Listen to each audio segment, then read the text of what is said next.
Bonjour à tous, j'espère que vous allez bien. Je suis très contente de vous retrouver cette semaine pour une nouvelle vidéo pour vous parler des 5 erreurs, à mon sens, à ne pas faire quand on a des problèmes d'intestin, de ventre, que ce soit le syndrome de l'intestin irritable, RCH, Crohn ou juste des maux de ventre qui peuvent être gênants au quotidien dans sa vie. La première erreur, et qu'on entend tout le temps mais qu'on ne va pas forcément écouter, qui nous concerne presque tous, c'est de ne pas boire assez d'eau. Donc parce que on va pas y penser ou parce qu'on ne ressent pas la sensation de soif, mais c'est important de boire entre 1,5 litre et 2 litres d'eau par jour. Même si dans la journée vous allez boire du café, du thé, des tisanes ou des sodas ou de l'alcool, mais ça n'hydrate pas suffisamment, ça n'hydrate pas aussi bien que de l'eau. Et donc c'est vraiment important de respecter cette quantité tous les jours, donc entre 1,5 litre et 2 litres, qui permet d'aider à la régénération, au nettoyage de l'organisme, pour aider au mieux-être en fait du corps, à calmer les inflammations. Donc c'est un conseil vraiment hyper important à mettre en place pour son bien-être intestinal, pour sa santé tout court. La deuxième erreur à ne pas faire, ça va être de manger trop épicé ou trop gras, donc surtout le soir, même en journée c'est pas forcément l'idéal, après tout dépend de votre tolérance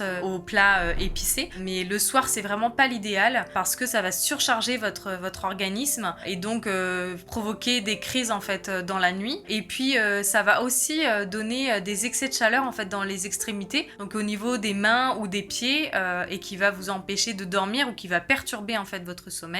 Et quand on ne dort pas assez, bien souvent on va avoir des douleurs au ventre en fait le lendemain. Donc voilà, essayez d'éviter en fait au plus possible de manger trop épicé ou trop gras le soir. Privilégiez plutôt des repas plus light, plus doux pour l'organisme, voilà, plus légers pour mieux dormir, mieux digérer et ne pas surcharger son organisme. La troisième erreur, ça va être d'abuser du café et du thé. Donc le café et le thé sont des boissons qui sont très bonnes, très saines en fait pour la santé, mais c'est comme tout, quand c'est en excès, ça a l'effet inverse sur la santé et ça en devient irritant. Donc faire attention à sa consommation, à sa quantité par jour. Si vous aimez beaucoup le café, il y a aussi du café sans caféine, du thé, vous pouvez remplacer ça par plein de tisanes, plein d'infusions qui existent et qui sont toutes aussi délicieuses les unes que les autres. La quatrième erreur, ça va être de manger trop vite. Et là, on est beaucoup à être concerné par ce problème et on entend aussi depuis toujours qu'il faut prendre le temps de manger. Donc ce que je vous dis là dans la vidéo, vous ne l'apprenez pas,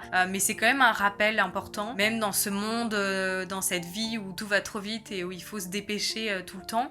C'est important de prendre le temps de manger, parce que quand on souffre de douleurs d'intestin ou d'estomac, c'est important de prendre le temps de mastiquer pour donner le moins de travail possible en fait à son estomac, à son organisme en fait, pour digérer, ne pas le surcharger, ne pas le fatiguer. Et puis c'est important que son corps se rende compte en fait des nutriments, de ce qu'on mange, de la qualité de notre repas, et puis de prendre ce temps en fait pour être avec ses proches, ou alors de ce temps au calme en fait pour se retrouver soi-même. Mais voilà, c'est important pour la digestion de prendre le temps de mastiquer, le temps de manger. La cinquième erreur, ça va être de faire du sport intensif. Alors pour le coup, moi je me sens pas trop concernée parce que j'ai jamais trop aimé les sports intensifs, mais quand on a voilà, des douleurs au ventre, c'est vraiment pas quelque chose qui est conseillé parce que ça va augmenter l'inflammation intestinale. Donc quand vous êtes en inflammation, que vous souffrez, je vous conseillerais plutôt de faire des sports plus doux. Donc ça va être tout ce qui va être marche, vélo, natation, yoga, pilates, parce que c'est important en fait de faire du sport quand même quotidiennement. Ça a même l'effet anti-inflammatoire de faire régulièrement de l'activité physique, mais du coup